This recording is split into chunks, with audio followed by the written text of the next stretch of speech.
મુખ્યમંત્રી ભૂપેન્દ્ર પટેલે Ahmedabad municipal corporation દ્વારા દક્ષિણ ઝોનમાં આવેલ કાંકરિયા લેક ફ્રન્ટ પરિસરમાં પબ્લિક પ્રાઇવેટ પાર્ટનરશિપ ધોરણે રીડેવલપ કરવામાં આવેલા બાલવાટિકાનું લોકાર્પણ કર્યું.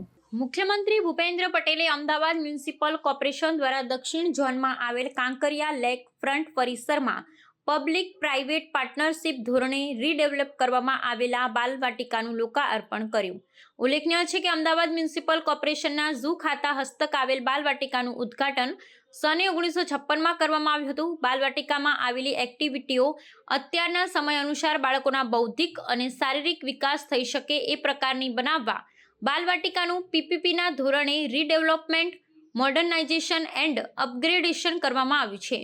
બાલવાટિકાનું રીડેવલપમેન્ટ, મોડર્નાઇઝેશન એન્ડ અપગ્રેડેશન બાદ બાલવાટિકામાં આવનારા બાળકો અને વાલીઓને મનોરંજન માટે વિવિધ એક્ટિવિટીઓનો આનંદ મળશે. આ બાલવાટિકામાં એન્ટ્રી ટિકિટ સાથે કેટલીક એક્ટિવિટી નિઃશુલ્ક પણ રાખવામાં આવી છે, જેમાં કોઇન હાઉસ, કાચઘર, AC, shoe house, landscape garden, selfie zone તેમજ બોલ સ્ટેશનનો સમાવેશ થાય છે. આ લોકાર્પણ અવસરે અમદાવાદના મેયર શ્રીમતી પ્રતિભા જૈન, અમદાવાદ શહેરના સર્વ ધારાસભ્ય deputy mayor Jatin Patel, Ahmedabad municipal commissioner Banchhanidhi Pani, standing committee chairman Devang Dani તેમજ અમદાવાદ મ્યુનિસિપલ કોર્પોરેશનના અધિકારીઓ, પદાધિકારીઓ ઉપસ્થિત રહ્યા હતા.